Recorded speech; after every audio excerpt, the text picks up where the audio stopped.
Blog Talk Radio.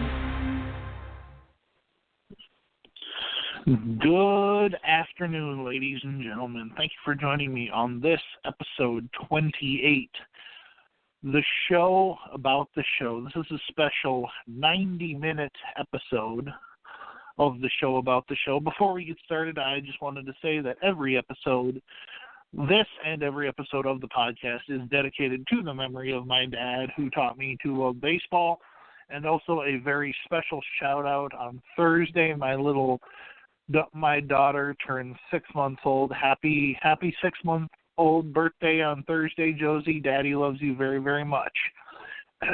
So this episode is going to be it's going to be an episode that is going to touch on a lot of different things. Some of it will be fun to listen to, and some of it will be difficult to listen to. But I have Ed Hearn on, who is a former World Series winner. He's a backup catcher for the New York Mets. But his story is so much more than that. He's gonna get into his baseball career. He's also going to talk about what he's done after baseball, and about his foundation as well as his autobiography. So, without any further ado, I'm very, very excited and looking forward to this, to have on Mr. Ed Hearn of the 1986 New York Mets World Champions. How you doing, Ed? Doing great, sir. Ready to step in the batter's box. Absolutely. So let's start out. You were drafted by the Philadelphia Phillies, the fourth round of the 1978 baseball draft. Was baseball always your favorite sport growing up? You know, I think as a young guy, probably up until my early high school years, I really had dreams of being an NFL quarterback. And But I went to a high school in Florida that was it wasn't really very prolific in developing quarterbacks and offensive players. We had several guys making it to the pros who were, linemen and defensive guys, but the program just was a run right, run left offense, and it wasn't suited for the passing offense, and I would have been good at running. So that was kind of the end of my football career. Though I had several offers from colleges for football, I felt definitely baseball was my best shot after those years in high school. Did you want to get drafted by the Phillies, or was it just kind of you just wanted to play Major League Baseball and it didn't matter who? Well, it's interesting. One of the colleges that I had an opportunity to go to was West Point Military Academy, and I caught a lot of flack from many of the academic peoples in our community. But, when I decided to sign with the Phillies back then were a great organization. And they won the World Series in 1980. And so, I thought being a fourth-round pick, that was sufficient. I really wanted to give my dream a chance, I didn't. So I was ready to go to school, and I always felt that I could go back and get my education, either during or after my career. Absolutely. Now, obviously, the draft today, Ed, is different. You get picked at a certain position, and you're either at slot, above slot, below slot. Teams are saving money to draft guys with higher slots than other guys. It wasn't like that back then. Can you talk about the draft process and getting the call that you were going to get drafted by the Phillies? The draft was pretty interesting. I remember the day well. In the first round, I was too nervous to sit at home and wait for a phone call, but I was expected to go in the first 5 rounds, and so I went over to my girlfriend's house that day and got a call from my dad, and she said, "You better get home. Phillies drafted you, and they're looking to talk to you about tonight." They're sending over a scout, Andy Simonek. So, the draft that year for the Phillies, we had a tremendous draft. Ryan Sandberg and I were co-MVPs of that first half season in Helena, Montana. and we had a total of 6 guys make it to the big leagues off that rookie league team, which is highly unusual. Wow. Yeah. Wow. Now, you talk about being drafted kind of by the Phillies and Ryan Sandberg and things like that. You really didn't get above Double-A with the Phillies, and they released you on January 7th of 1983. Can you talk about struggling in the minor leagues? You know, my main issue, that first half season, I was co-MVP with Sandberg, and then after that, I had to have shoulder surgery. Then I had a virus settle in the nerve that controls the scapula in the back of the shoulder. And then then I tore my ankle up getting ready to go to spring training. So I missed all of 1979 and half of 1980.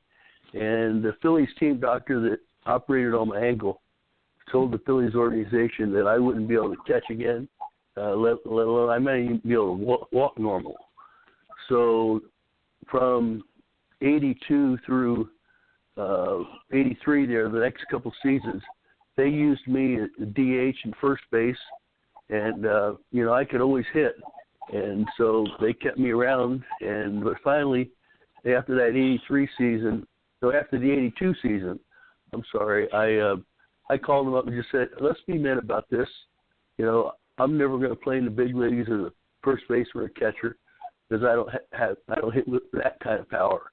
I'm not doing any of you guys any good. Just give me my release and let's just part ways. And I'm ready to do something else in this world. I got a brain and had a 3.96 grade point average out of high school, and felt there were other things I could do in life. So they obliged me and gave me my release. And as I was talking to other teams after I got my release, all I wanted to do was have a chance to catch. And the Mets offered me that chance in the 1983 season. And it may not have seemed like it at the time, and you didn't know, obviously, probably what was going to happen in 86, but it might not have seemed like it at the time, but maybe getting released by the Phillies was one of the better things that happened to you, because you were successful with the Mets. Yeah, it was, you're right. Nobody would know by then, but in the 80s, so the early 80s, and 1983 was 82 was the start of the Mets building a fabulous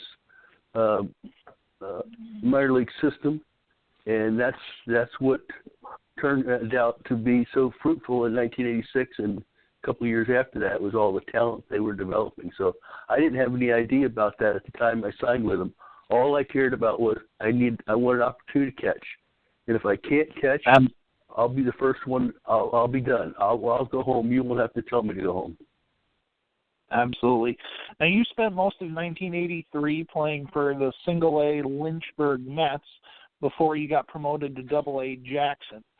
You hit .274 with 5 home runs and 49 RBIs between the two clubs.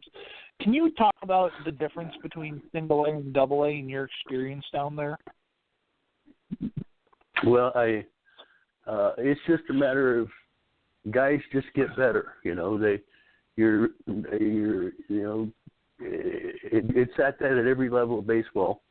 You're getting the cream of the crop moving up the ladder, and it's if you can play in Double-A, you can play in the big leagues.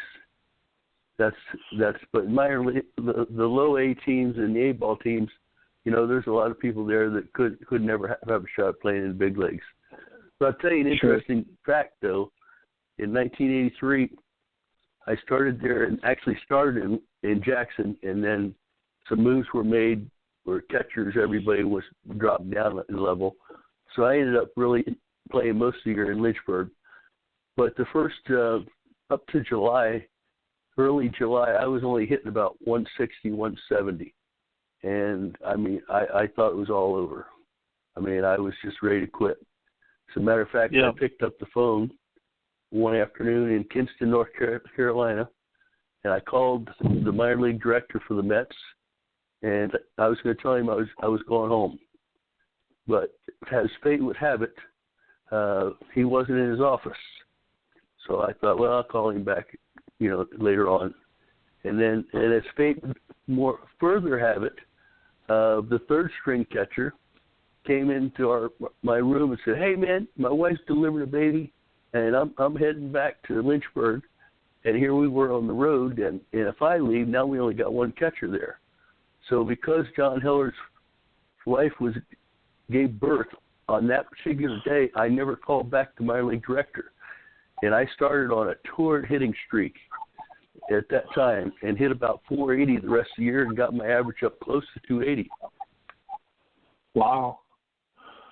Yeah, so it was really it was really just kind of fate playing a role in that. In 1984, you actually continued that hot streak that you mentioned.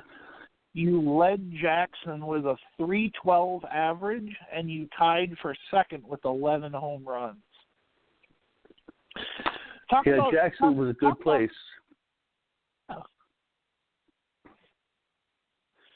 Yeah, talk about kind of being comfortable in Jackson, and it seems like you kind of got on a roll and it carried over into the '84 season. Yeah, I enjoyed Jackson, Mississippi. They had a very charismatic owner of the team there, and he was pretty fun to play for, and they did some fun things at the stadium. But you're right, I carried over what I had done there in the last couple months, the year before in Lynchburg, and it was a strong contributor to the team, and most importantly though, I was getting a chance to catch. Now it wasn't full time, but it was about splitting the catching duties half and half with one of the other guys. Sure.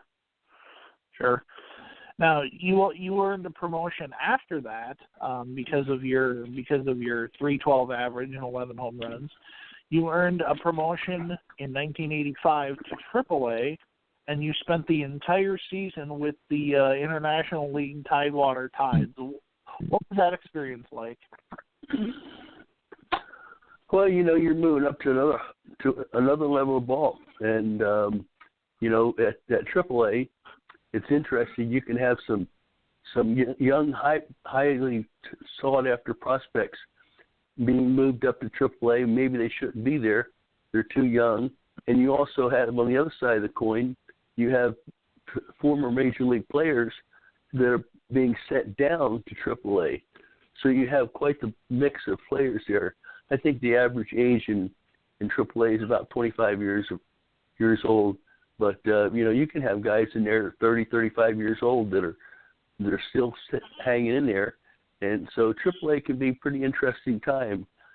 It was a good year. We had a good season. As we have, one of the interesting things about my career is that I have won.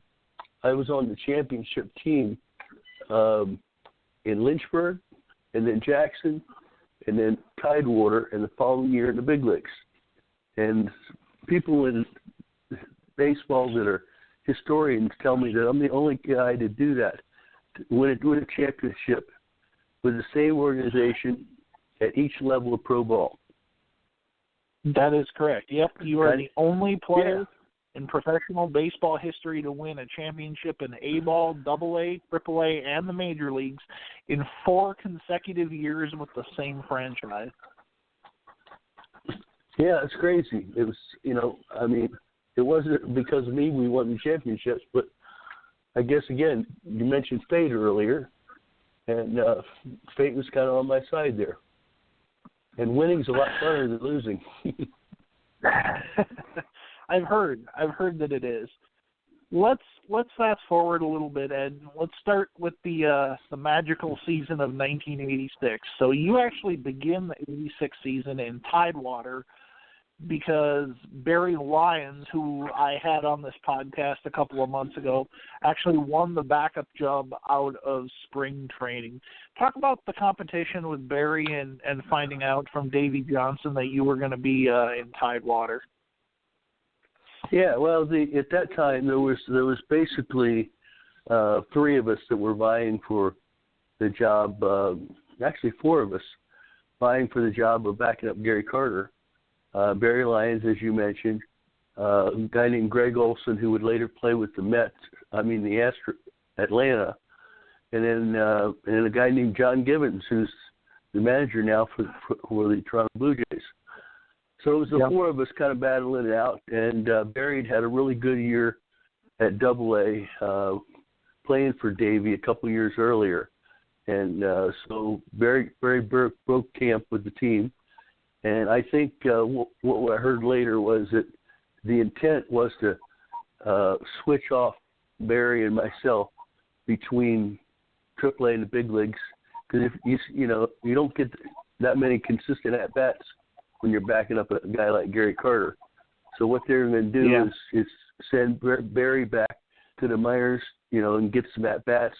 And like I was getting at bats in the early part of the season, then they called me up a month into the season or so, and I just caught on fire. I mean, I was hitting well over 300 until probably September, and so I just then eventually Barry broke his wrist in late July and August, so that ended his possibility of coming back.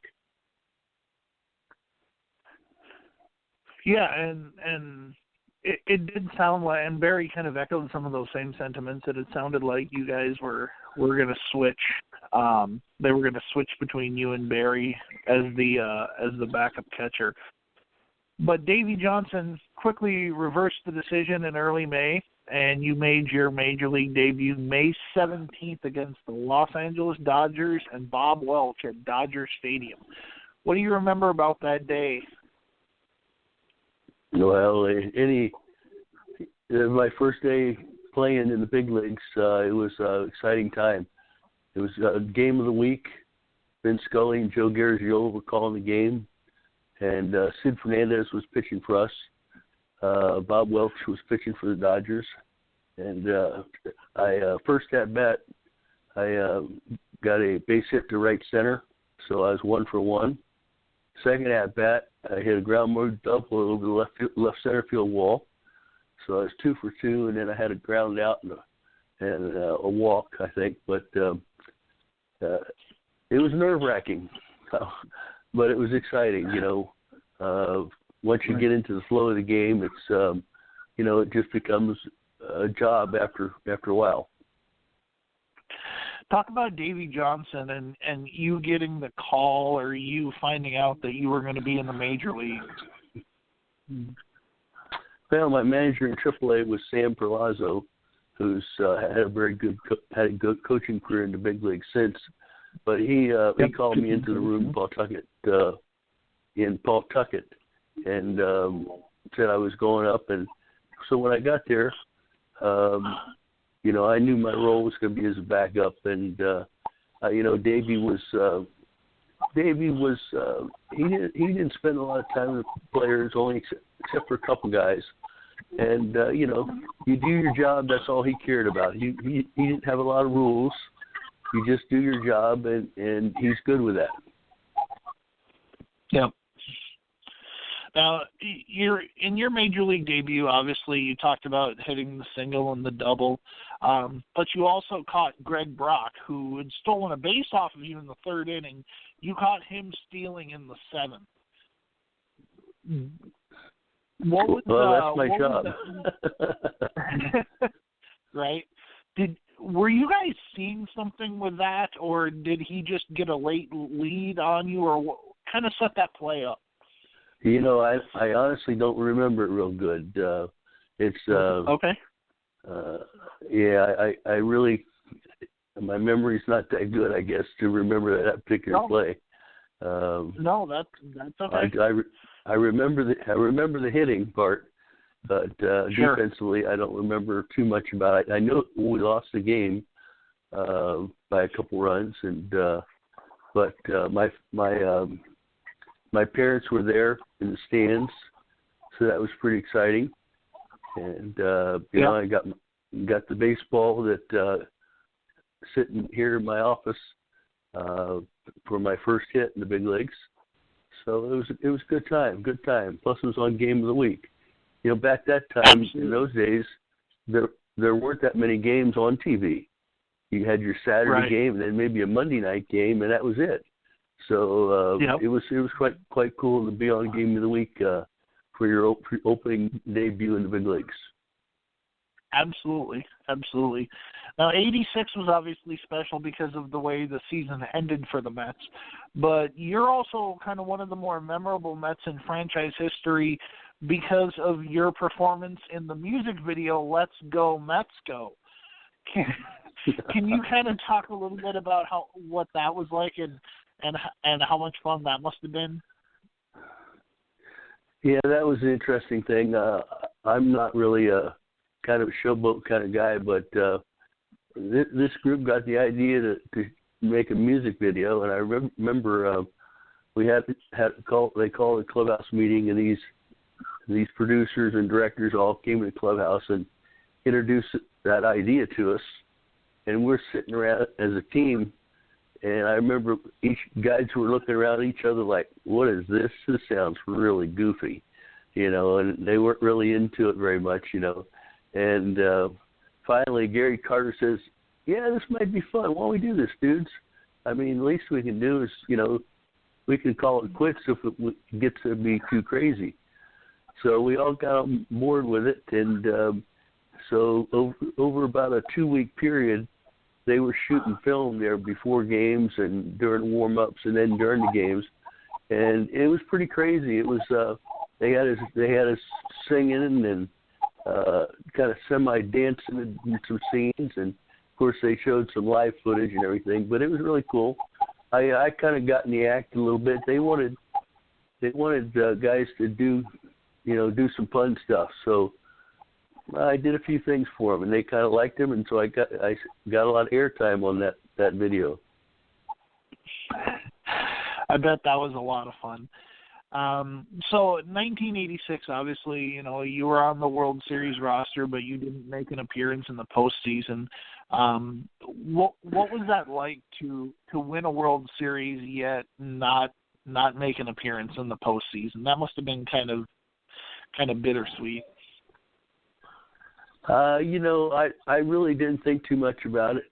I knew going into the playoffs and the World Series that a very little chance that I was going to be playing.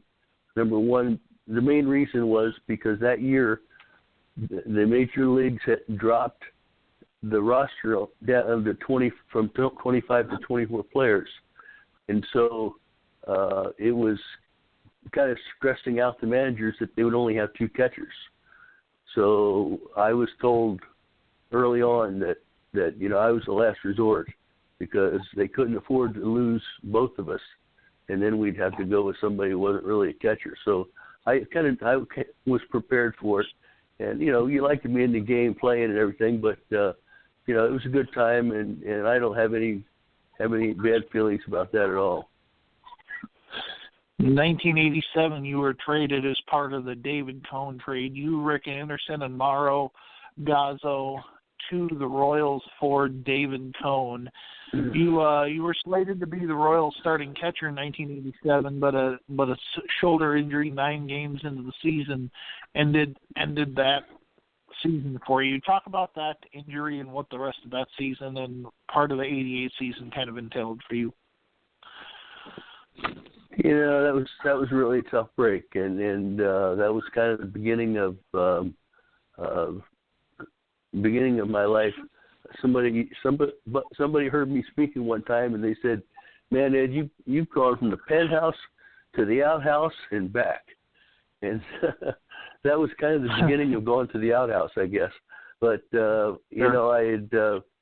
I'd come into spring training with the Mets, and I was feeling a little bit tenderness in my arm, and I think when I got traded to the Royals, we only had 5 days left in spring training, and I was the starting guy, so I had to play and didn't have time to give my shoulder a rest, and I think just that's what caused the tear up was when your shoulder's bothering you or any part of your body, you need to back down the playing time. But I injured it somewhere in that early week or two, and ultimately had major reconstructive surgery out in California with Dr. Frank Jobe.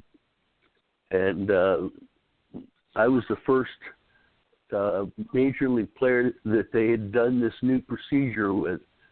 So they thought I was going to be back by spring of the next year. And as it turned out, it was a year and a half at best. I wasn't back until I missed all of 87. And let's see, I maybe played a little at the end of 87, but it was a very, very long rehab. I had a complete tear of the rotator cuff, and the labrum in the front part of the shoulder was blown out as well. So, you talk about not playing in the World Series or the playoffs, having an injury like that when a team's counting on you to be kind of the final piece of the puzzle to get them back to the World Series, because they still had a lot of the same guys, basically the pretty same lineup that they had when they won the World Series just two years earlier. So they were looking for a catcher that could hit, and I was the guy they chose, and my career was set. I mean, all I had to do was be average Ed Hearn, and I figured, I might have a long career. But unfortunately, that was not what was going to happen. You ended up only playing 7 more games, and for your career, 13 games over 2 seasons for the Royals. And you spent the next 4 seasons trying to get back to the majors with them and Cleveland, and then following 17 games with the AAA Colorado Springs, you decided to retire. Yeah, it was. I was bitterly close to being able to come back. I don't think that I don't think that I could have been a starting catcher maybe, but because I could hit it, I would be a good backup player. And I was really close to being able to do that. It was, but at the major league level, when you're playing at that high of a level, it doesn't take very much, and you're out of the game. Absolutely. So after you left the game, we're going to kind of shift from your baseball career to some of the things that have happened after that. So after you retired, you were expecting to spend your retirement selling insurance in Kansas, but you had a diagnosis. What kind of diagnosis did you have? Yeah, well, it was just I wasn't. Yeah, I was going to work in the insurance business, and I had met my future wife there in Long Island, New York, and we got married there while I was trying to come back, and I was in training for the insurance job, and I was feeling really tired, and I was getting swelling in my legs, and so I went to the doctor, and I was diagnosed with 3 conditions over the period of a week's time. The first one was end-stage renal failure. My kidneys were failing, and I would need to be on dialysis before too long. I was diagnosed with a condition called hypogammaglobulinemia, which is basically a deficiency of the immune system, part of the immune system. My body doesn't produce gamma globulin, so I have to take an IV treatment once a month for. I've been doing that since 1992, I guess it was. And then third thing I was diagnosed with a severe case of sleep apnea, and so I have to sleep with that breathing machine every night.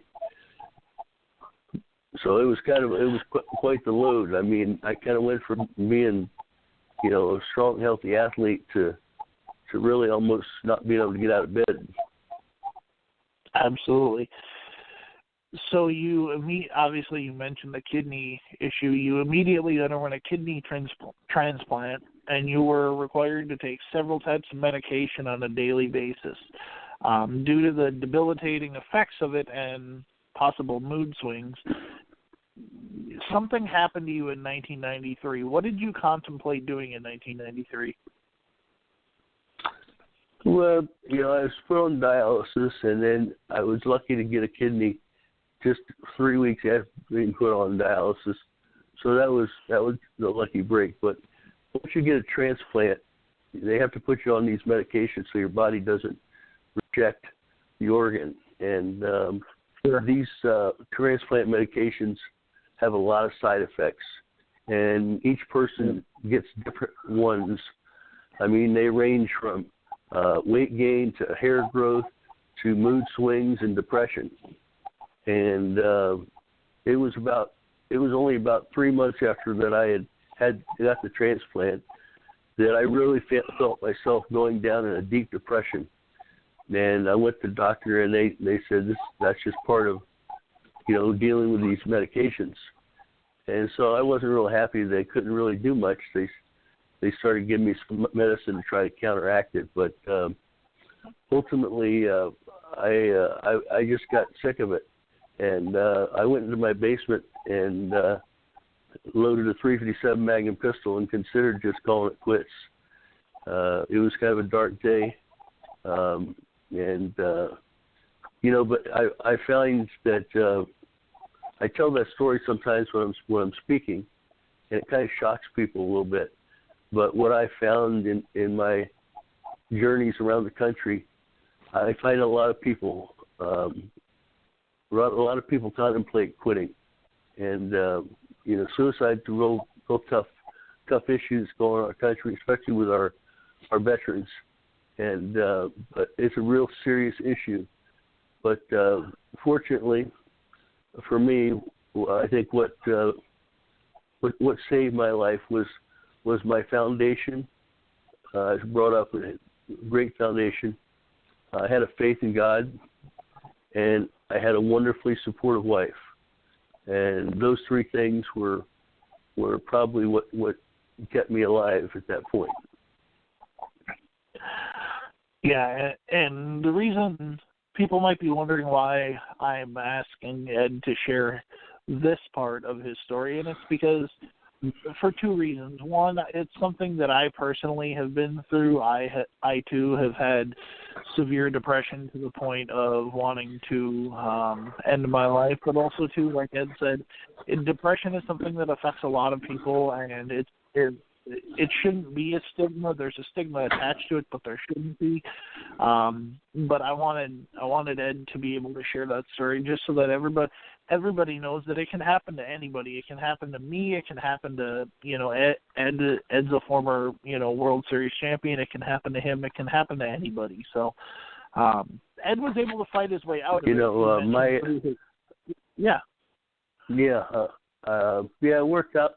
Worked hard to get out of it. I was just going to add there that my wife was at one time a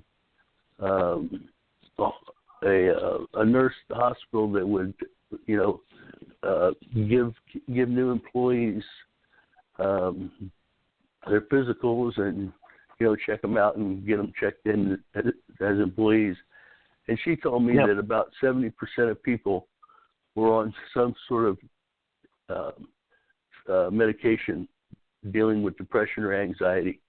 So it's amazing. It's how many people are taking medication. But basically, what got me out of it, I made a decision when I was in that basement after I put the gun down. I made a decision to do three things. I think these are really important. Number one, I decided I need to get back to the basics of my faith. I kind of had lost my, you gotta communicate with the coach, you gotta read the playbook, and you gotta hang out with other teammates. And so that was one of the important steps that I took, because I had to get out of that black and white world I was living in, that gray black and white world. The second thing I did was, and this is a huge step, especially for men struggle with getting professional help when they're struggling mentally and emotionally. And I did that, and that turned out to be very helpful. The third thing I did was I had heard a man speak while I was in training for my insurance job. His name was Zig Ziglar. And he said, you can change where you're at in life by what you put into your mind. And so I remembered that, and I dedicated myself to putting good stuff in my brain. And I became a reader, and I listened to tapes all the time, positive stuff. And it was true. It did help change my state of mind. So the combination of those three things are what got me to a point 6 or 8 months later that I was feeling better. And after finding that renewed strength, you still struggled on, despite being treated for skin cancer twice, undergoing 2 more kidney transplants, and, as you mentioned earlier, being diagnosed with sleep apnea. All of those things combined forced you to take more than 50 types of medication on a daily basis. Yeah, I think 48 is what I'm on right now, and that does include some vitamin supplements that I have to take. But yeah, it's a boatload. Now, you mentioned you mentioned Zig Ziglar and kind of a chance request. You got to work as a motivational speaker, and that's something that you currently do. How did you go from being really depressed and wanting to end your life to becoming a motivational speaker? That's a really, really good question. Just a few days after I was in the basement, while I was still feeling the depression, a friend of mine here in Kansas City, former Kansas City Chiefs football player, called me, and he belonged to a Rotary Club, and he was in charge of getting speakers for the Rotary Club. And he called in a panic because the speaker that was supposed to speak the next day for lunch had an emergency and had to bail on him. So he was calling me to asking me if I would fill in, and I turned him down, and he just kept twisting my arm, and finally I said, all right, Dave. I mean, the guy's a great guy, so I thought, well, I can stand up there and talk in front of people a little bit, and it's only 20 minutes, so what the heck? So I did it for Dave, just for Dave. And as it turned out, it went real well, and a lot of people, were really they came up, shook my hand, and they enjoyed what I told them that day. And especially in particular, there was one man who came up to me and he handed me his business card, and he owned a speakers bureau, which speakers bureaus they're people that hook up speakers for people that are having meetings. And he said to me, Ed, you got a great story for an old jockey to tell it. Well, corporate America pays people like you to come and share their story. And so I accepted his card, and I didn't tell him that I was in really, really bad shape at the time, mentally and emotionally. But I just said, thank you, the timing's not right. But as it turned out, that about 6 or 8 weeks later, as I was beginning, or 6 to 8 months later, as I was beginning to feel better, I remembered what he had said, and I found his business card and called him, and we went to lunch, and he explained to me how I could get started just going out and speaking for free to, civic clubs and stuff. And eventually people would say, hey, how about, can you come do that for my company? And they start paying you. And that's exactly what happened.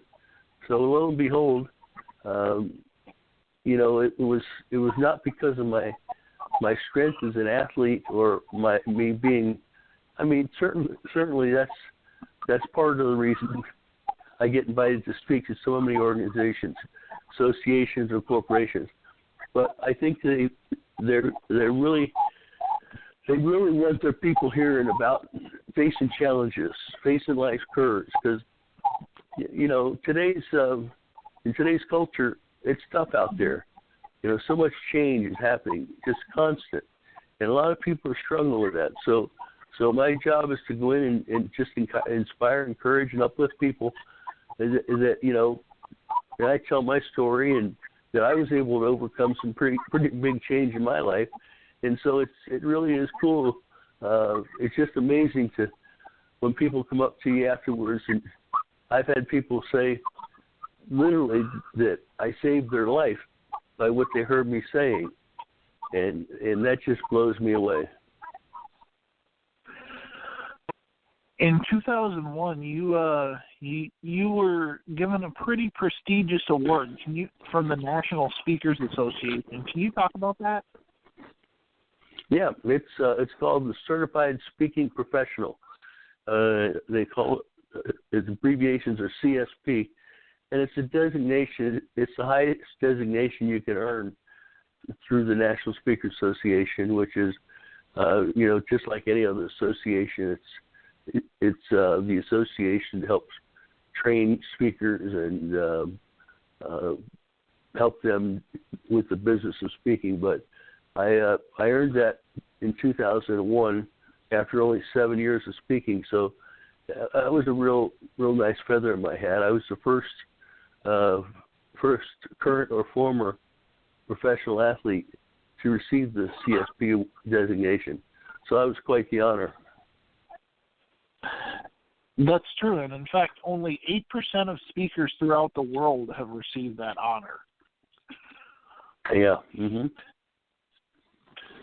Let's move on and talk about something a little bit more uplifting. You talked just so candidly about everything, and I really appreciate it. But let's talk about something that's near and dear to your heart. Let's talk about the Bottom of the Ninth Foundation.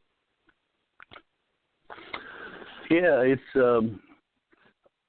my wife and I started that in 1999, and there was a gentleman here that wanted to support my speaking in the area of faith-related subjects, mostly churches and outreaches like that. And he passed away, and I still hadn't developed the 501c3, but in 1999, we came up with a name. It's the Bottom of the Ninth, and really, how we came up with that name is that, in baseball, the bottom of the ninth doesn't happen unless the home team's tied or behind. And what we believe it's the bottom of the ninth in America. We really need to get back to the basics of what we were founded on, the character. This country has become carelessness. Just we lack values, and we have people saying we're at the tipping point, and we're on the edge, and all this stuff. Well, we just say it's the bottom of the ninth, and we need to step up as a country and get back to acting, believing, and behaving like we did when this country was founded. Absolutely. And it's a mentorship for kids. Why did you decide to make it for kids? Well, actually, it's only a quarter of it is designated to kids. Okay. Our focus areas break down into 4 areas, and that kind of correlates with 4 bases on the baseball field. So first base is, like you said, for youth. And that subject area is called character with youth. Youth for character. Youth with character, sure. I'm sorry. And then second base is the character to conquer, which is for chronically ill patients, their families, and those who care for them. Third base is the character of the Great Outdoors Project, and that stems from my love for the outdoors. And I think today we're spending too much time on the digital stuff, and so I enjoy hunting and fishing, and so we take veterans, we take boys and their fathers out in the great outdoors and show them what it's all about. Home plate is the 4th area, and that's the character of faith, and that's the faith that God, has given us to be blessed to be able to have, and I'm able to share that part of my life with mostly groups of churches, youth groups, and that sort of organizations. Absolutely. Now, one other thing that you've done is you are also a published author. You wrote an autobiography appropriately enough, entitled "Conquering Life's Curves: Baseball Battles and Beyond," and it was actually was it the foreword or the introduction was written by a Hall of Famer, George Brett? Yes, correct. Yeah, can you tell us about the book? How you got the idea to obviously write the autobiography? I mean, obviously you have a very fascinating and interesting story in life, but how did that process kind of come about? Yeah, I have had a crazy life, and as I got to speaking, and I would go to National Speakers Association meetings, and I was sitting around one day at lunch with Zig Ziglar and some of the other just great speakers, and they didn't know me, but we introduced ourselves, and so I told them my story, and they were just really amazed, and they started asking me about a book, and I'm like, I haven't written any book, and they said, you mean with a story like that you haven't written a book? So they really encouraged me to sit down and write a book, and not only because you can sell it when you're speaking,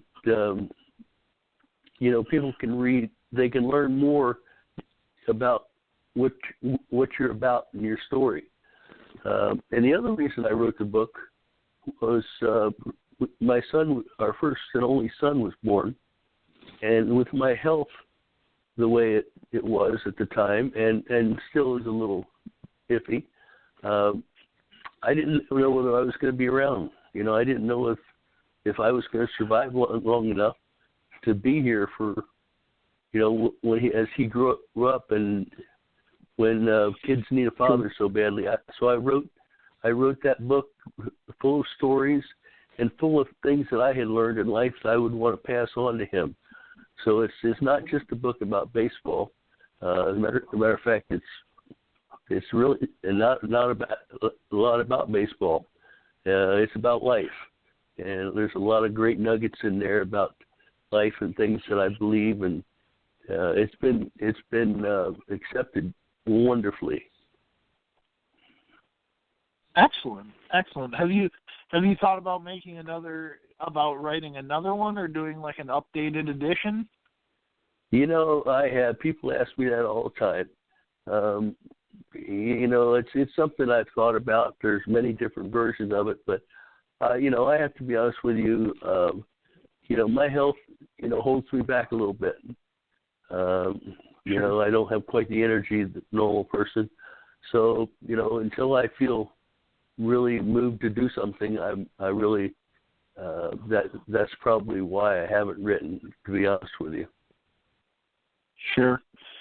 Now, obviously, you've had a long career in not a long career, but you've had a career in the big leagues, and you have a Hall of Famer who's written the foreword for your book. Can you give us a couple of baseball stories that stick out the most to you? Maybe who was did you see any pranks or anything like that? Or can you give us a funny baseball story that you've seen? A funny one? Yeah. Well, funny ones. There's plenty of those stories. I remember after I got traded to the Royals, I was invited to play down in Mickey Mantle's golf tournament, about 2 hours south of Kansas City. And so we were playing with four guys, and myself was a celebrity. And you come around to this, I don't remember what hole it was. I think it was a 15th hole, a par 3, over a lake. And it was also a hole where you could make a donation of $25, I think it was. And Mickey Mantle hit a ball, and if you got closer to the pin than he did, you got an autographed copy of his book. So not only was that going on, but it was the picture hole. In any charity golf tournament, there's always a photographer taking pictures of each group, and then they give them out. Well, the photographer wanted us to line up with our backs to to the green in the lake. And Sure. there were some other people there besides Mickey. And there were guys like, it was Billy Martin was there, Hank Bauer, let's see, there was Moose Scourin, the guys that Mickey used to run around with. So they're sitting at the table hawking these baseballs for Mickey. So we lined up in this line, and Mickey's on one end, and I'm on the other end, and we're holding a banner out, and we're about ready to have this picture taken. The photographer's like, okay, here we go. 1, 2, snake, there's a snake. And everybody started looking around, and Mickey runs off. The next guy next to Mickey runs, and they just kept running until they got down to me, and I see this snake coming right toward me. And I'm like, oh, my God. So I'm from Florida, and in Florida they have cottonmouth snakes, and they're poisonous, and they'll kind of chase you. So I was thinking that, man, this is the cottonmouth. So I turned and started high-stepping out of there to my left and off the tee box. And after I went about 3 or 4 steps, Billy Martin was over there with a fishing pole and had that rubber. It was a rubber snake, and he was dragging that thing across. Well, I didn't see Mickey before I hit him. I ran flat over Billy Martin. Flat over Billy Martin with that fishing pole. And, I'm probably the only guy in the history of the game that ever flattened Billy and didn't have a fight over it, Right.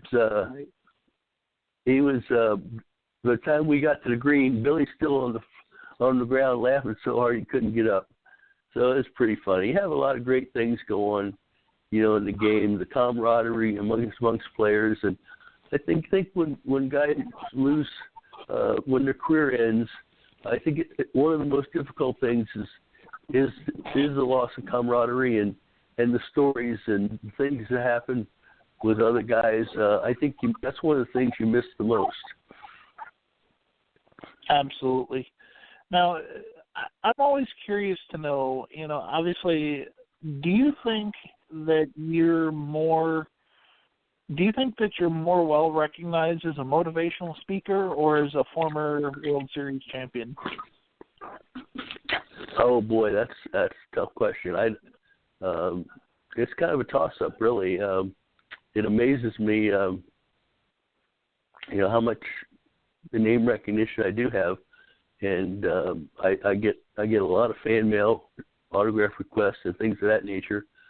So I think that's really, I lost my career, got cut short, and I could have drifted off into nobody knowing about me with a short major league career, but because of what I've done as a speaker and as a writer, it's kept people's interest. And I tell people, I could have played another 10 years in the big leagues and not had the opportunity to impact people's lives like I do through the speaking and through the book. So it's really kind of, we're talking about the word fate earlier in our conversation, and I think it was my fate. It was my destiny to, get a shot and play. But I think God had more things in store for me than just baseball. And a lot of times in life, we face things we don't want to face. We don't deal with them. But often there's a rainbow at the end of the storm, And I'd like to think that I've kind of helped create that rainbow at the end of my story. Absolutely. When you look back, what's your most memorable baseball moment? Yeah, besides the World Series and all, and of course the playoffs that year, we hadn't talked about that, but they were phenomenal playoffs against the Astros, and then Boston had a tough time getting past the California Angels. But my favorite memories, of course, was winning the World Series.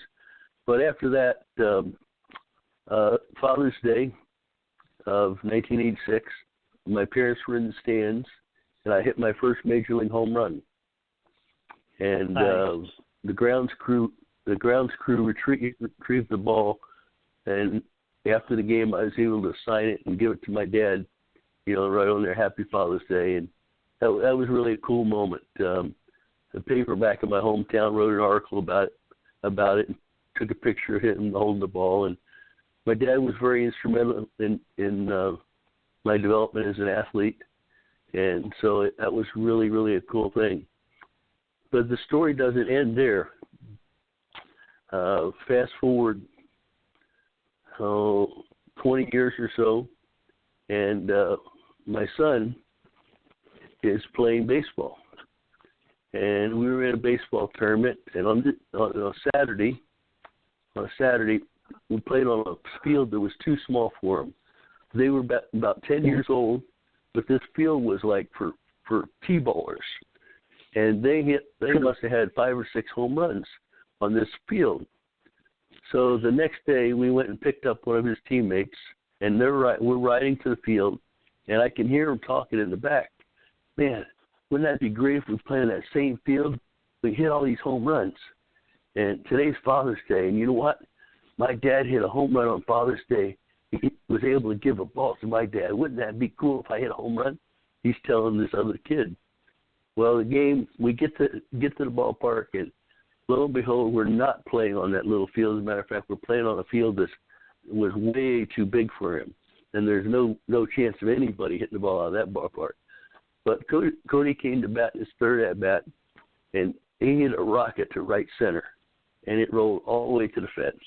And he's running around first, second, came around third, and he had a legitimate inside the park home run. So it was great. It ended up winning the game for him. And then after the game was over, I saw Cody and the guy we had picked up in the vehicle. They're running toward me. I was sitting behind the backstop, and they're running toward me, and I'm wondering, what the heck are they doing? So they come to me, and Cody's got this baseball behind his back, and he says to me, "Dad, it took me 10 years, but I want to do what you did for your dad." And he hands the ball to me. Here's my home run ball, my first home run. So that was kind of cool. I mean, have your son, remember what you did on Father's Day many years before. He remembered that. He got an opportunity to kind of do what I did with my dad. It's one of my favorite stories. Absolutely. Now you've, yep. I just, we're running out of time here. We only have about 2 minutes left, but I cannot begin to tell you thank you for being willing to come on and not only share your baseball career, but share some very, very candid and some very dark moments in your life. I greatly, greatly appreciate it. I think it's a story that people need to hear, and it's a very, very interesting story. I'm going to give you the last minute or two here to be able to plug anything that you want. You can plug your foundation. You can talk about your book, whatever you'd like. The last 2 minutes are yours. Well, I appreciate it. People can, if they want to catch up with me and follow me, I'm on Facebook. And I have a website, www.edhearn.com. Unfortunately, it's under construction at this moment, but eventually it'll be up. There's also a website for the foundation, and it is bottomofthe9th.org. Bottomofthe9th.org. Look up the foundation, see what you think about it, and see some of the good things we're doing. Anybody wants a copy of the book, feel free to get my address off of one of the websites, and we offer the book for a $20 donation to the bottom of the ninth, and you can just write a check and stick it in the mail, and make sure you write who you'd like it signed to, and we ship them out all the time. People request that book, so it's really cool. But just to wrap up our time together, I think that I appreciate you giving me the opportunity to share more than just the baseball, because as my book title says, baseball battles and beyond. And it's the battles that we went through, and it's the beyond, the comebacks, to be able to do some other things and hopefully make a difference in the lives of other people. So I appreciate your time. Absolutely. And like Ed said, if you're looking for a copy of his book, you can find a copy of his book. You can find him on Facebook, send him a message, and he will get you his address. And for a $20 donation to the Bottom of the Ninth Foundation, which is his foundation, he will send you an autographed copy of his book. Ed, thank you so very much for coming on today. I cannot tell you how much I appreciate it, and we'll be in touch. Very good. You have a great day, and keep swinging for the fences. You too. Thank you. Bye-bye. All right, ladies and gentlemen, that was Ed Hearn, former World Series champion. I am now very proud and honored to bring on a Hall of Famer a member of the Baltimore Orioles Hall of Fame, former major leaguer and current scout for the San Diego Padres, Gregg Olson. How you doing, Greg? I'm good. How are you? I'm doing well, thanks. So let's talk a little bit first of all, you are the Orioles' all-time save leader. But before we get into that, you threw a no-hitter in the state championship game of your senior year. What was that game like? Well, a long time ago. You know what? I don't know. You know what? You kind of go through life and you realize some of the things that you've picked up, and one of them was the fear of failure. My high school team had won 3 straight state championships going into that season, and you know, it was my team, it was my show, and just went out, and it was one of those days where you have, I call it, all the toys in the world, and I just went out and had great stuff and rose to the occasion, I guess. Now, you actually appeared in Sports Illustrated's Faces in the Crowd issue. What was that like, being in Sports Illustrated? You know, I didn't really think much about it. You've done some pretty good research. That was the state championship. That was my junior year. Okay. Pitched a complete game and hit 2 home runs and 4 RBIs, and we won 4-2. Sure. So I was all about having good games in the state championship, I guess. Absolutely. And that set you up for a lot of success because you went on to pitch 3 years at Auburn University. Can you talk about college pitching compared to high school? Well, you know what? It's kind of it works its way up. You know, you get the best high school players, and they go on to college at whatever level they're capable of playing at. And I was lucky enough to go to Division I with Auburn University. But so you're facing, you know, the best players from their high school teams, and then, you know, when people ask me what's A-ball like, and I'm like, well, A-ball's like you're facing the Friday and Saturday starters from everybody's Division I team. And then Double A, you know, it just incrementally, you know, eliminates guys. Yep. And so, you know, going to play at Auburn was, you know, me facing the best high school players in the country at some point, and you know, they had moved up and gotten better and bigger, and it was a lot of fun. I had a great time. I got to my sophomore year, I became a college closer, and couldn't handle the, you know, pitching once every weekend, I guess. So it worked out well for me. You were drafted by the Orioles in the first round. You were the 4th overall pick in the 1988 amateur draft.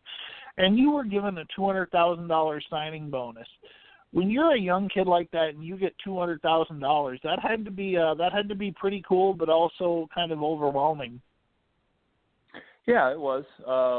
You dreamed of the day that you get drafted, and to get such a nice payday. You start looking at the long term. Where's everything at in life, and then Sure. try to be smart and invested. And went out and got myself a car and put the rest of it in the bank that Uncle Sam didn't take. Absolutely. So when you would come into save situations, you were known for having a blazing fastball, blowing people away, 90-plus mile-an-hour fastball, and then just a 12-6 curve that just knocked people out. You call that Uncle Charlie. Where did you get the name Uncle Charlie for your curveball? I think I didn't name it. Somebody came up with that name long ago. I don't know where and who. Okay. Okay. But it stuck. I don't know how my curveball got the moniker of it, but it was. I thought I don't think I didn't give it the name. I know that for sure, and I'm not sure who gave it the name, but yeah, for me it was always a curveball moniker. Now, when you got into the big leagues, obviously, everything keys off the fastball. That's the first thing that everybody looks for. Did you have a strong selection of secondary pitches, and was your curveball always that strong, or was that something that you kind of had to develop? You know what? I really didn't. I tinkered with a changeup a little bit. I had one in high school and used it a little bit in college. And so I didn't have that. I had, what I thought was a two-seam fastball or sinker. Really was more of just a little bit of an arm side run. And so for the most part, it was a four-seam fastball and curveball when I got to the big leagues. And about 8 years into the big leagues, after I hurt my elbow, I picked my changeup back up. And a couple of years into the big leagues, I picked up a two-seam sinker that was 3 or 4 inches on break and was just control and ran away from lefties and ran into righties, and just something a little bit different. So 1989 was a good season for you. You became the first reliever to win the American League Rookie of the Year award. You also set an American League rookie record with 27 saves. In 85 innings, you had a 5-2 record, 1.69 ERA, and 90 strikeouts. Talk about the 1989 season. Well, I didn't, initially I didn't think I was going to make the team. So it was, dogfight in spring training. I had half the Baltimore Orioles organization that wanted to send me down to AAA and make me a starting pitcher. And the other half of the organization wanted me to stay in the bullpen. And Frank Robinson, my manager at the time, had, I guess, the last say and said that he wanted me on the roster starting the season. And that's kind of where we went. I remember a couple of my first outings in Minnesota went very poorly, and started to throw well and got an opportunity in Oakland one night with a 2-1 lead, and I went in for the 8th and did well, and they put me back out there for the 9th, and I was facing Dave Henderson, Mark McGuire, and Dave Parker, and did well that night, and started getting some save opportunities, and just like I said, fear of failure. I was afraid of failing, and drove me to success. Now, in 1990, and that fear of failure drove you all the way to the All-Star game in 1990. You set a Baltimore Orioles club record of 37 saves during that season. In 91, you collected 31, and 92, 36. You combined on July 13th, 1991, you combined with 3 other pitchers for a no-hitter against Oakland. What do you remember about that game?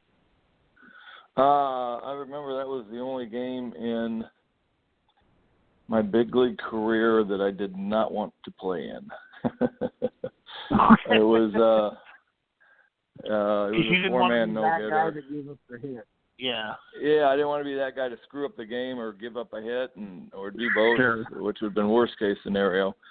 So it was a 2-0 game in Oakland, and Bob Malachy went the first 6 and stuck his hand out to stop a ground ball up the middle, and it took got the last out of that inning. He was done because he couldn't. It was his pitching hand, and then Mike Flanagan came in, pitched the 7th without giving up a hit. Then Mark Williamson pitched the 8th without giving up a hit, and then I came into the 9th and had a 2-0 lead in the 9th and got Dave Henderson again, Jose Canseco, and Harold Baines. So it seemed like all my big moments in Oakland were facing the 2, 3, and 4 hole hitters. Right. And that was back when they were the Bash brothers, and they were just hitting home runs like nobody's business. What do you remember about making the All-Star team in 1990? It was one of the best moments of my career. You get recognized as one of the best players in the world going to the All-Star game, and it didn't matter if I didn't pitch. I didn't pitch in the game. It didn't matter. It was just one of those moments where you walk into Wrigley Field for the first time, and it's the All-Star game, and you're sitting between Mark McGwire and Wade Boggs, and looking around the room, and it's Rickey Henderson, it's Randy Johnson, it's the best players in the world, and you're just going, I belong in this room with these people, and it was an awakening. It was something special that obviously you'll never forget. Now, we talked a little bit about the 1991 season. Obviously, we talked about the no-hitter against Oakland, but me being a diehard Twins fan, the 91 season was good to us until we went into Baltimore after winning 15 games in a row. Can you tell me what happened when we went into Baltimore? No, honestly, I can't. What happened? Okay. So the Twins have a 15-game winning streak in Baltimore in 1991, and we end up losing it on a double to left field by Randy Milligan. Oh, okay. That was in what was that movie? Few Good Men. Yep. That was on the screen with Tom Cruise doing his or watching the game. I remember a little bit of it. I don't think I realized till now that it was a 15-game winning streak. Sure. Now, obviously, the 1991 season, being a Twins fan, what do you remember about the 91 Twins team? Because really the only 2 acquisitions that we made, the big ones, were Chili Davis and Jack Morris. But we had Kirby Puckett, we had Kent Herbeck, we had, Kevin Tapani. We had a pretty stout team. What do you remember about the 91 Twins team? Well, it was Gladden and Puckett and Herbeck. I didn't. Now that I think back, I remember Chili on the team. Yeah. You guys. It was a great lineup. I remember, me being a closer, no lead was ever safe. Right. Excuse me. Right. In 1993, Baltimore hosted the All-Star game, and Kirby Puckett was the MVP of that game. He got a home run and a double. Do you have a Kirby Puckett story that you can share? I don't remember how. He was, again, I don't know how it always works out this way, but it seems like as a closer, you always run into the middle of the lineup. So I faced Kirby quite a bit, and sure. he was always a great guy. Talking to him around the batting cage, when we're stretching and the Twins are hitting, and always was very, very kind and great to talk to. Hated facing him because nothing there. He was Vladimir Guerrero. He was, there wasn't a pitch that was in the air that he couldn't hit and do something with. And it was an amazing. He was amazingly difficult to get out because you could get him to chase stuff out of the zone, but he still could hit it and do something with it. Now you actually signed with the Twins in '97. Did you have a lot of interaction with Kirby in '97? I mean, I know that was a little after his career, but no, he wasn't. No, he didn't come around very often if he did, and so I didn't talk to him while I was with the Twins. Okay. Now in '93. You had a torn elbow ligament that sidelined you for the rest of the year, but you finished with 29 saves and a career best 1.6 ERA. But for some reason, the Orioles thought that maybe the injury was going to be a long-term thing, or you wouldn't be able to come back, and they signed Lee Smith as their new closer. At that time, what message did that send to you? Well, it sent the message that loyalty is gone, and I'm just a mercenary, or just didn't matter. It was a hard process for me to go through. I felt like I had shown at the end of the year that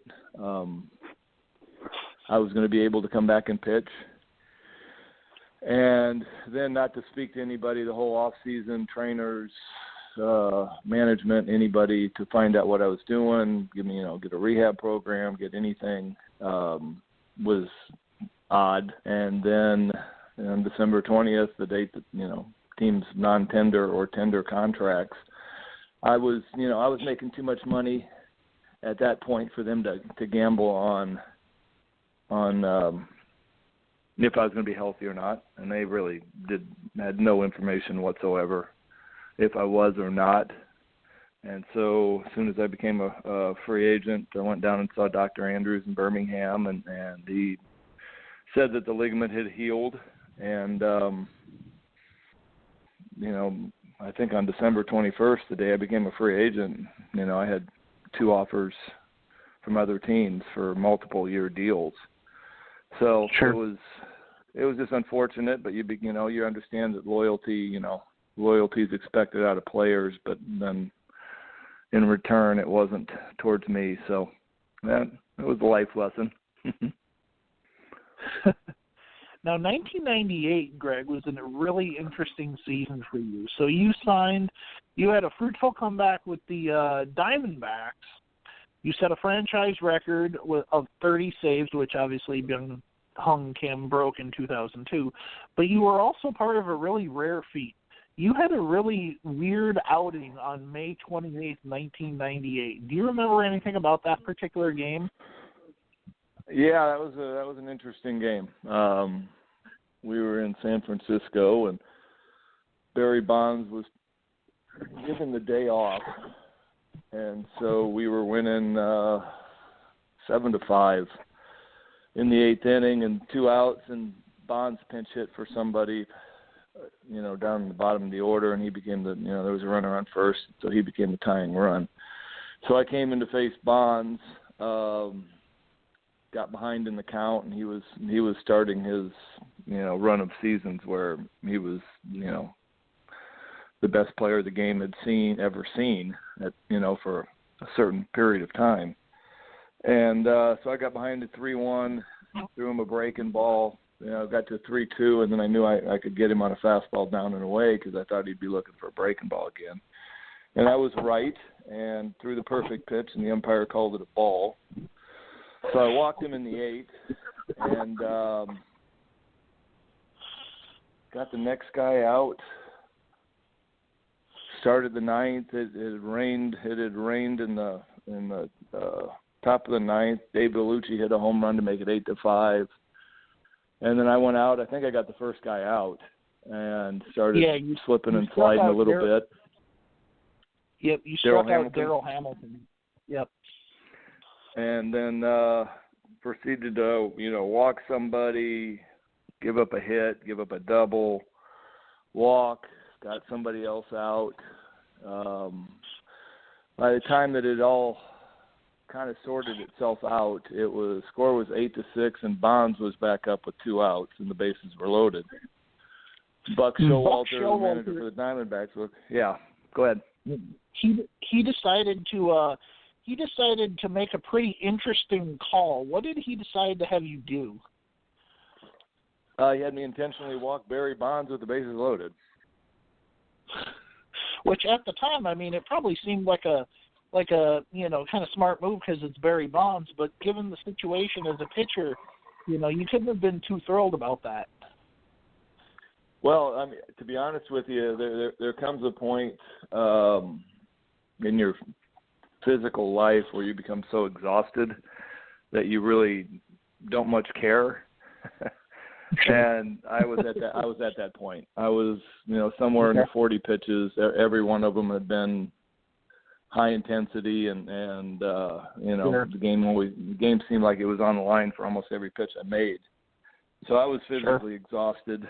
Buck put the 4 fingers up, and I was just kind of standing out there going, wow, okay.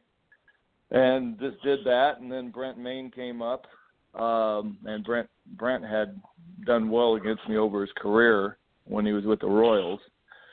So he wasn't anything much better, and like I said, I was physically exhausted. My good stuff was used up about 30 minutes ago. Sure. Now, it was, and you actually ended up getting Brent Maine to line out to right field for the 3rd out, so you did get out of the inning. But your line for that inning is one of the weirdest innings I've ever seen. So your line for that inning, 1 1/3 innings, or for your outing rather. Your outing was 1 1/3 innings, 6 walks, 49 pitches, not counting the bases loaded walk, and 22 of those were strikes. Yeah, it was an ugly inning. I think 2 runs earned and a couple hits, 3 hits, and there was a whole bunch of guys on base a whole lot of the time. So it was definitely one of those days where it was. I'm glad I was on the winning outcome of it, because if I wasn't, it would have haunted me a lot worse than because I couldn't pitch for 3 days after that. I was so stiff and sore, and but so the better part of the story for me is getting into the clubhouse and sit down, and you're wet and muddy and exhausted, and one of my teammates had put 2 Bud Lights in front of me. So had one of those and sat there, and then our PR guy came up and said, "Hey, you realize this hasn't been done in 47 years in a major league game when somebody's been intentionally walked with the bases loaded." And I said, "No, I didn't know that." And then so I walked into Buck Showalter's office, and I was like, "Hey, Buck," I said, "You got a second?" And he said, "Yeah, what do you got?" And I said, "Well, apparently we just did something that hasn't been done in 47 years. I said, next time that we have another one of those moments, could you come out and have a mound conversation?" And he just kind of looks at me. He's like, "What are you talking about?" He's like, "What are you talking about?" And I said, "But, the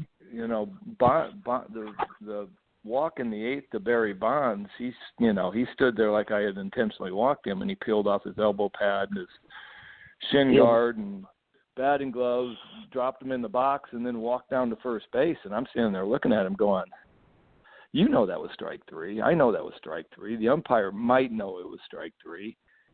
And you're standing there walking down like I just intentionally walked you. I was pissed. And so I told Buck, I said, "Hey, I wanted to kill Bonds."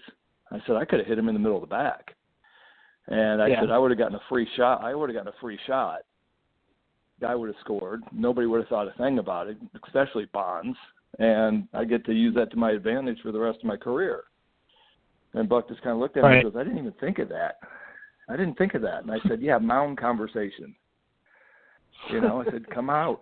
I said, I was like, what am I going to do here? How am I going to get? I said, I'd love to hit him, you know, but the four fingers go up, and I can't do it now. So, absolutely. So that was the story.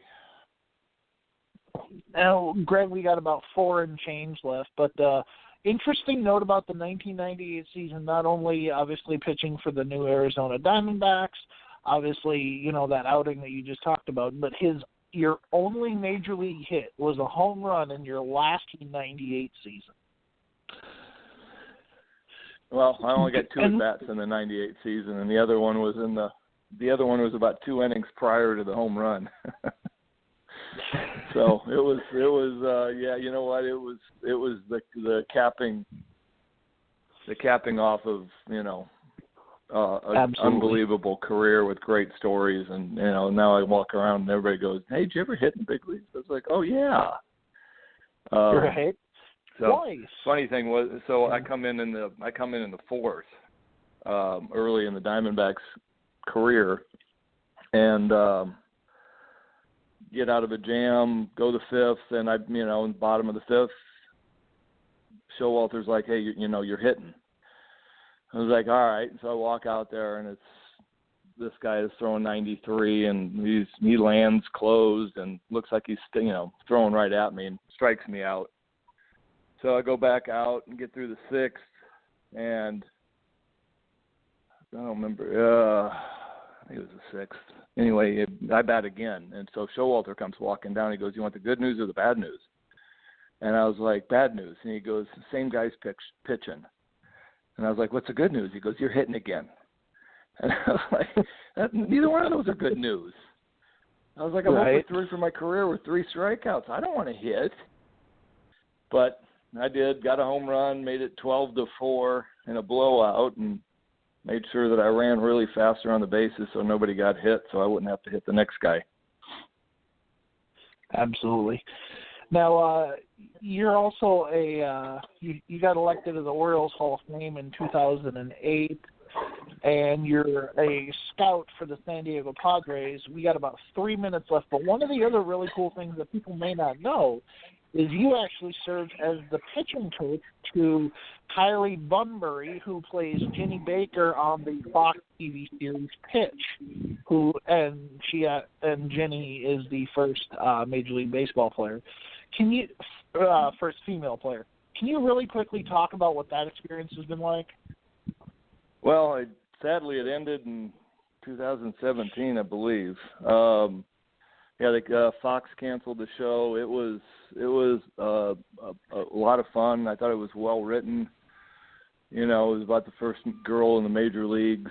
She was supposed to be, you know, around 86, 87 miles an hour, threw a really good screwball.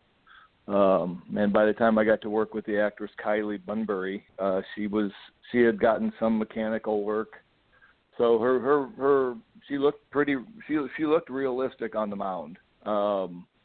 And just a pleasure to work with. You know, the catcher MP Gosseler was Zach from Saved by the Bell, and he was amazing to work with. Yep. And it was just a lot of fun to be in the Hollywood world for, I guess, a cup of coffee. You know, it ended up being a year, but it was a side of the world I had never seen before nor expected to, and it was a lot of fun. It was a lot of work. It was, you know, every day on set was 12 hours, and you got a 1-hour lunch break, and I was on my feet for all 12 hours and walking around and making sure that the extras out in left field looked like they were doing what they were supposed to be doing, and everybody was wearing their uniform right, and kind of did a little bit of everything.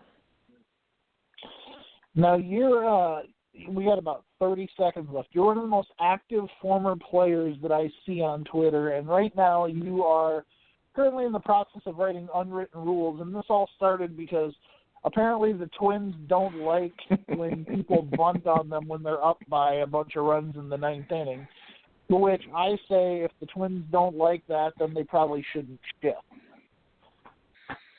Well, that was kind of where it started. Yeah, everybody was like, what's the unwritten rule on this? And I was like, well, you're not supposed to bunt in the 9th inning of a no-hitter. I said, well, this was a one-hitter, so that game's off. The game wasn't over with. just because they didn't hold you on at first base is basically Right. saying that, Paul Molitor knows better than to have somebody steal up 7-0. So what's Right. the point of us defending this base runner that we know isn't going to steal? And apparently it was taken by somebody that, okay, we're not stealing anymore. That means that you can't play either. And that part of it's wrong. It's just the fact that, that Paul Molitor's not going to have somebody steal up 7-0 in the 9th inning. Right. So what's the point of defending him? So Right. It's been a lot of fun writing it because they'll get a lot of feedback and on this and that, and then somebody writes an article about a no-hitter getting broken in the 5th because somebody bunted, and they're like, they broke the unwritten rule, and I was like, no, the unwritten rule is you can't bunt in the 9th inning of a no-hitter. I was like, if Right. you're bunting in the 5th, game on, because you know what, there's Right. very little chance that they're going to finish the no-hitter, let alone so it's just some of the stuff. Some of the Right. stuff that, people take as unwritten rules really isn't, and then some people, I don't know, seem to make up their own unwritten rules. Been entertaining, though. I'm on day 8, and I'm struggling to find unwritten rules. I'll tell you, man, I love following your account. I love talking baseball with you. I cannot thank you enough for giving me a half an hour of your time today to talk about your career and a few other things. I greatly, greatly appreciate it. You are the man, sir. Thank you. Yeah, my pleasure. My pleasure. Great talking to you. You too. Thanks, Greg. Take Bye. care. All right. And ladies and gentlemen, that was Gregg Olson, the former Orioles, the all-time Baltimore Orioles saves leader with 160. What an episode. Gregg Olson and Ed Hearn. And Ed was candid and open and talked about his struggles with depression and wanting to end his life. And what a great turnaround and comeback story that's become. So if you have any questions, obviously you can find me. Otherwise, Ed's Foundation is bottomoftheninth.org. And if you would like a copy of his book, as he said in the interview, you can find him on Facebook, ask for his address, send a $20 donation to his foundation, and he will sign a copy of it and send it to you. I got one more guest coming on this evening here in about a half an hour, and we will see you guys down in podcast land.